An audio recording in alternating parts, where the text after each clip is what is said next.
Китае императрицы его называли «ритуалом молодости». Его не рекламировали по телевидению и 50 лет назад, но он был в арсенале у каждой актрисы и балерины даже у нас в стране. Перед сном несколько особых движений по лицу, и утром кожа светилась здоровьем, потому что фасции лица восстанавливались с первых дней. В 80 лет балерины выглядели на 40 без ботокса и косметических процедур. Балерина Микулина называла это секретом молодого лица во всем Китае. Эти упражнения усиливали кровоток, снимали фасциальные зажимы и предотвращали старение. Сегодня это назвали бы профилактикой морщин и обвисания, а тогда просто вечерний ритуал актрис и красавиц. Научно доказанный в Китае фасциальный комплекс из 5 упражнений, который займет всего 20 минут в день и подтянет лицо без уколов и операций. Сохраняй и повтори. Первое упражнение. Скрестите руки на груди и делайте повороты вправо и влево. Вы почувствуете точку Сейри, которая начинает потихоньку открывать фасции всего лица. Повторите 60 раз.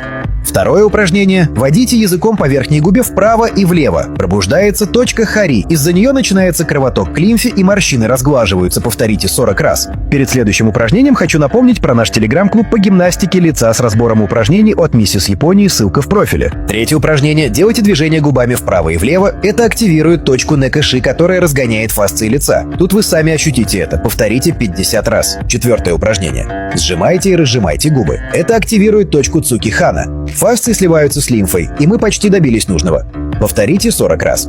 И чтобы сохранить эффект, пятое самое мощное упражнение. Оно помогает закрепить фасции и лимфооттоки. Его оставляю в нашем телеграме по ссылке в профиле.